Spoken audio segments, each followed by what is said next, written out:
Hello everyone, I'm Mint, your salesperson from Mini Habitat. Today I'm going to show you how to do the pairing and the connection for the Mini Advanced Car i 3.0 Pro. I have made many other how-to Mini videos to show you how to maximize the use of your Mini, so be sure to check them out. Just remember not to circulate this video because it's made especially for you. Thank you. This is how the third version of the ACE looks like, and I must say that this is the most reliable ACE that we ever have. You can download it from the Apple Store or the Google Play Store. Before we do the pairing, just be sure that you are inside your Mini and start the engine. In this example, I've started up the Mini Electric, and you will see that the ACE has also started up every time when you start the engine or when you start up your electric car. This is how the ACE app looks like after you have downloaded it. Enter the app and agree to all the terms of use. Press the Do Not Show Again and press the blue Agree button at the bottom. Now hit the Mini logo button and press Select at the button below. Press Dashcam Registration and then at the bottom this black button called the Bluetooth connection. So now at the same time, press and hold this button on the ACE camera until you see this blue light flashing.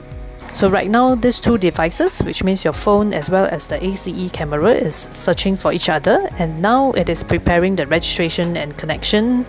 And when you see at the bottom of your phone it says registration is complete, means you are done with the pairing. And if you want a confirmation, it says connected with APP on your camera, so it means you are confirmed plus job done with the pairing. After doing the pairing successfully, you will see this screen, and now I want to go into the live view.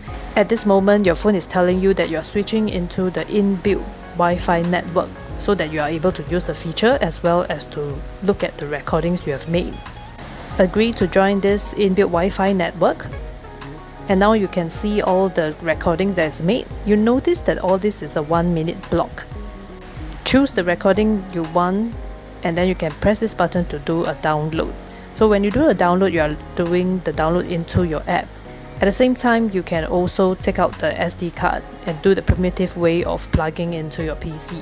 However, it's just not as convenient because you will need to have a micro SD adapter to be able to plug this into your computer. Now let's go into the settings of your ACE app.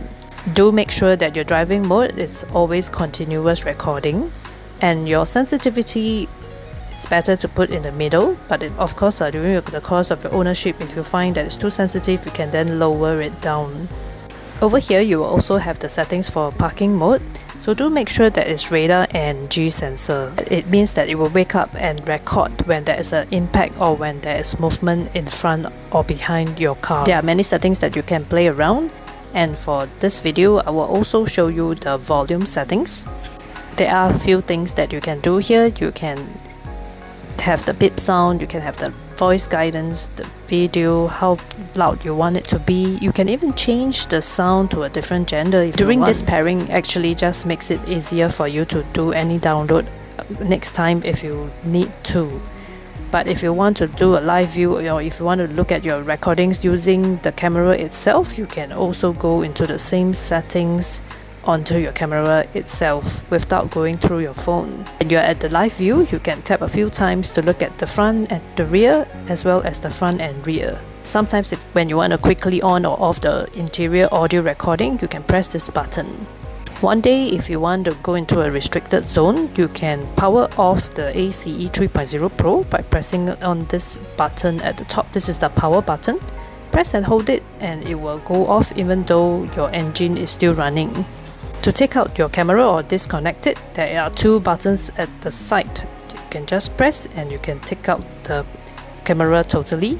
You can see the SD card over here, and again it's not an option that I would strongly recommend because you will have to buy a micro SD adapter. I'm freezing the screen here to show you that the SD card is a 64GB, and it also means that it will not get overridden too often. How often it gets overridden really depends on how often you drive per day, how much mileage do you clock per day. To put this head unit back, it will take a little bit of skill. Just to align these four corners over to the four holes over here, and this protruding piece will go right into this area here. And with practice, you can be like my colleague here. He will be able to do this in one hand.